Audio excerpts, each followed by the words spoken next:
It has been more than 16 years since a civilian working for the Navy was charged with passing secrets to Israel.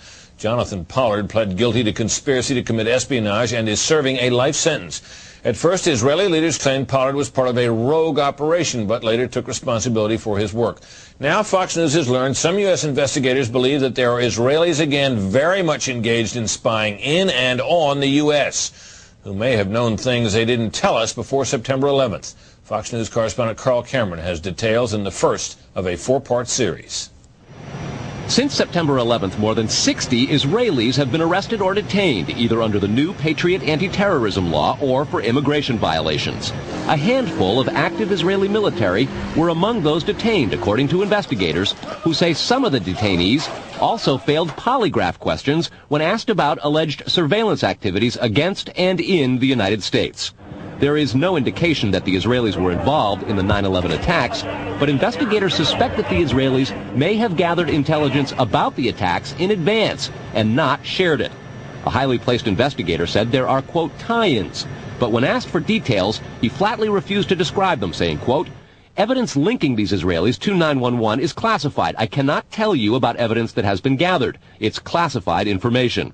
Fox News has learned that one group of Israelis, spotted in North Carolina recently, is suspected of keeping an apartment in California to spy on a group of Arabs who the United States is also investigating for links to terrorism. Numerous classified documents obtained by Fox News indicate that even prior to September 11th, as many as 140 other Israelis had been detained or arrested in a secretive and sprawling investigation into suspected espionage by Israelis in the United States. Investigators from numerous government agencies are part of a working group that's been compiling evidence since the mid-90s. These documents detail hundreds of incidents in cities and towns across the country that investigators say, quote, may well be an organized intelligence gathering activity. The first part of the investigation focuses on Israelis who say they are art students from the University of Jerusalem and Bezalel Academy. They repeatedly made contact with U.S. government personnel, the report says, by saying they wanted to sell cheap art or handiwork. Documents say they, quote, targeted and penetrated military bases, the DEA, FBI, and dozens of other government facilities, and even secret offices and unlisted private homes of law enforcement and intelligence personnel.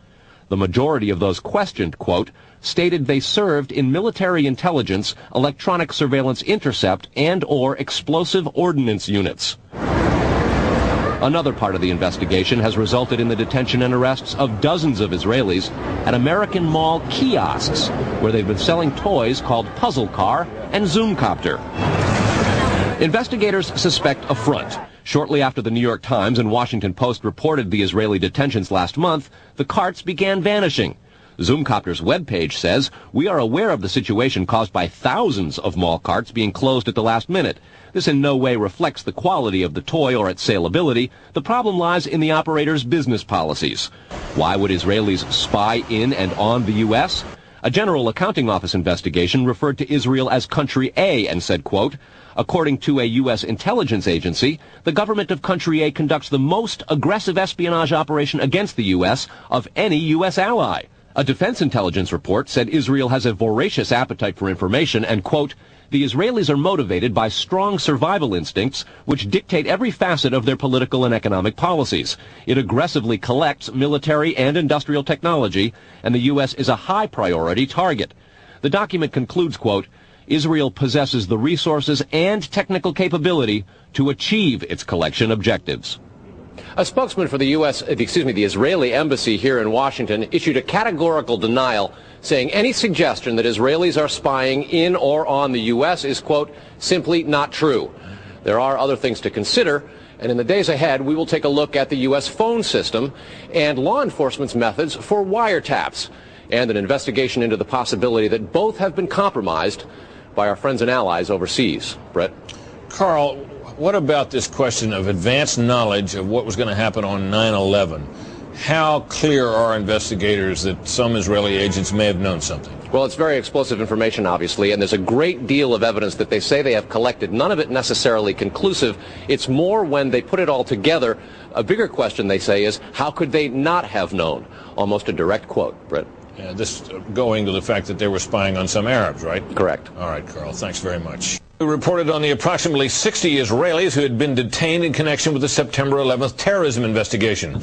Carl Cameron reported that U.S. investigators suspect that some of these Israelis were spying on Arabs in this country and may have turned up information on the planned terrorist attacks back in September that was not passed on.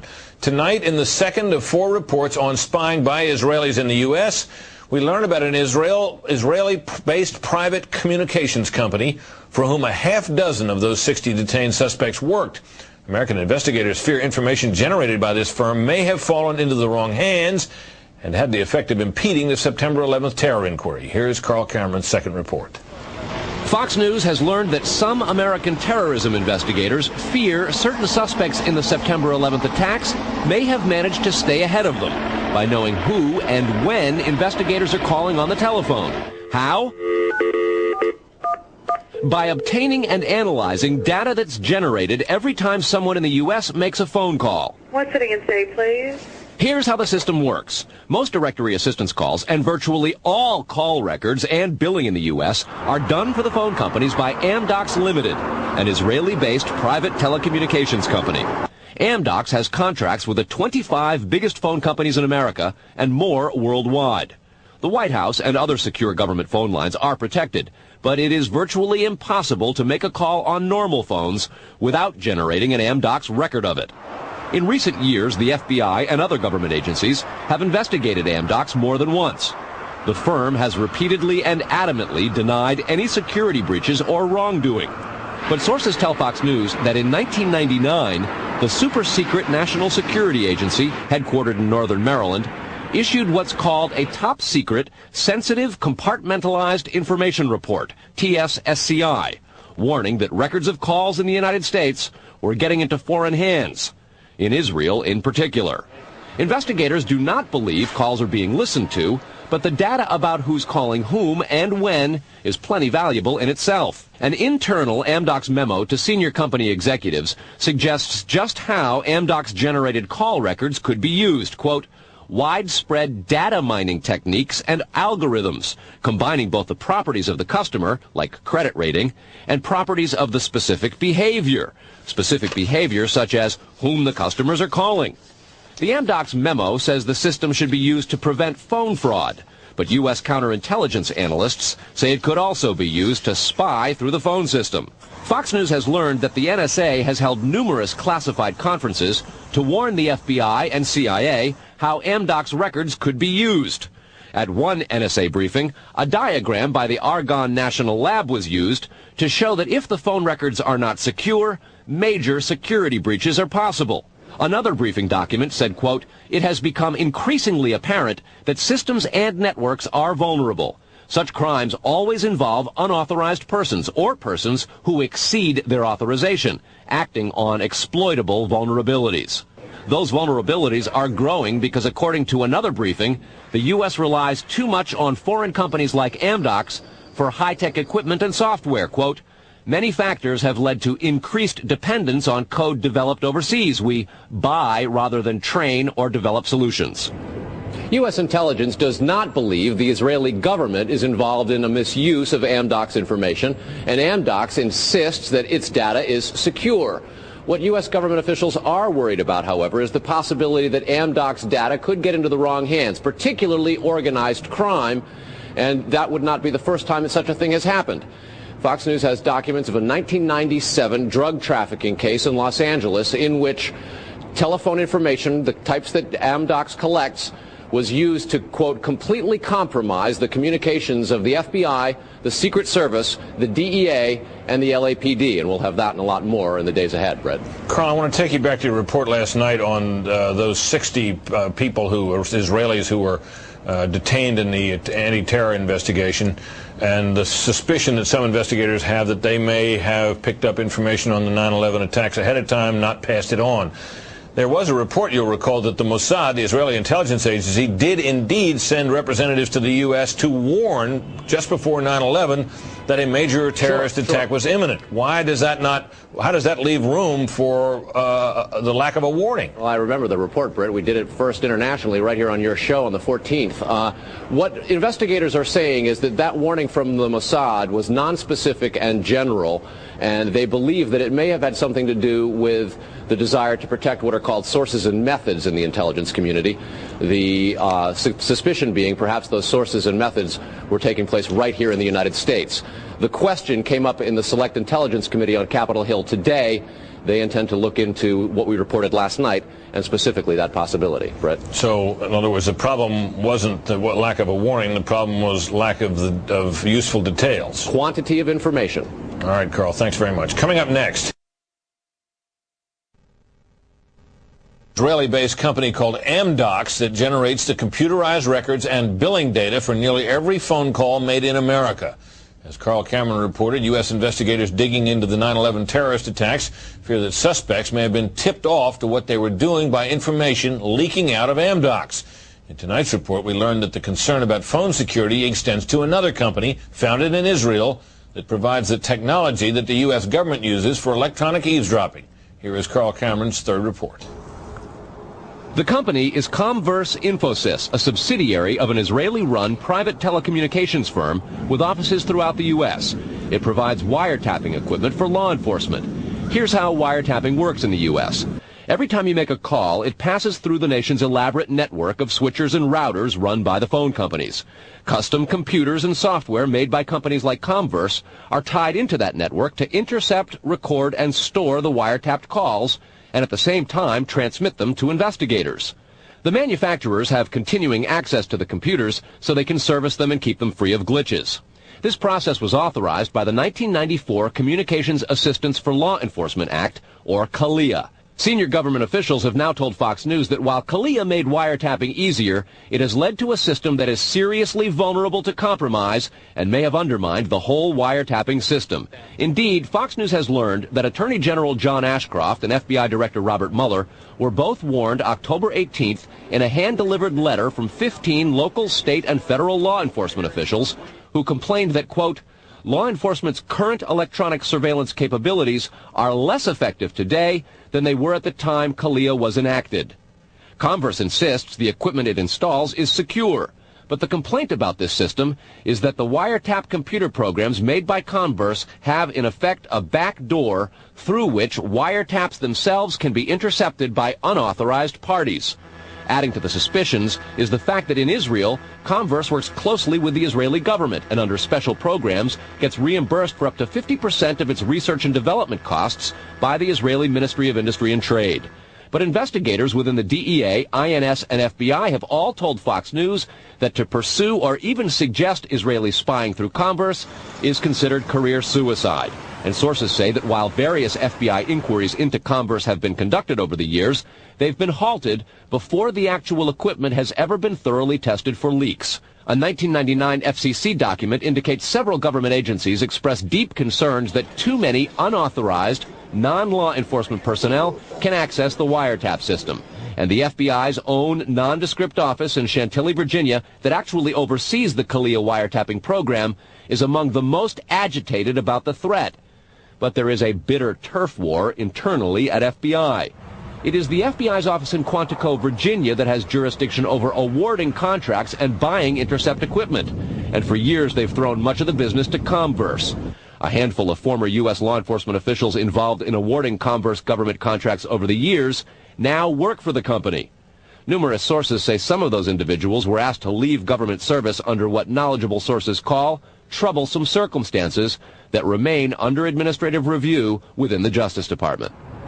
And what troubles investigators most, particularly in New York in the counterterrorism investigation of the World Trade Center attack, is that on a number of cases, suspects that they had sought to wiretap and surveil immediately changed their telecommunications processes. They started acting much differently as soon as those supposedly secret wiretaps went into place. Brett?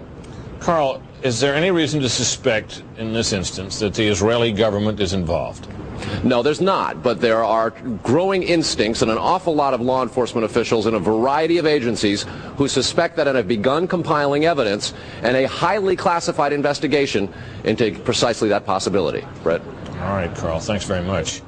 On a long-standing government espionage investigation, federal officials this year have arrested or detained nearly 200 Israeli citizens suspected of belonging to a, quote, organized intelligence gathering operation. The Bush administration has deported most of those arrested after September 11th, although some are in custody under the new anti-terrorism law. Cameron also described an investigation into the possibility that an Israeli firm generated billing data that could be used for intelligence purposes, and described concerns that the federal government's own wiretapping system may be vulnerable. Tonight, in part 4 of the series, we'll learn about the improbable roots of the probe, a drug case that went bad 4 years ago in L.A. Los Angeles, 1997. A major local, state, and federal drug investigation sours. The suspects? Israeli organized crime, with operations in New York, Miami, Las Vegas, Canada, Israel, and Egypt. The allegations? Cocaine and ecstasy trafficking and sophisticated white-collar credit card and computer fraud. The problem? According to classified law enforcement documents obtained by Fox News, the bad guys had the cops' beepers, cell phones, even home phones under surveillance.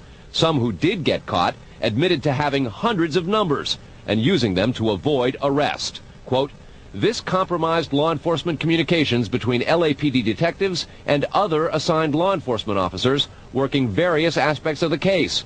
The organization discovered communications between Organized Crime Intelligence Division detectives, the FBI, and the Secret Service. Shock spread from the DEA to the FBI in Washington and then the CIA.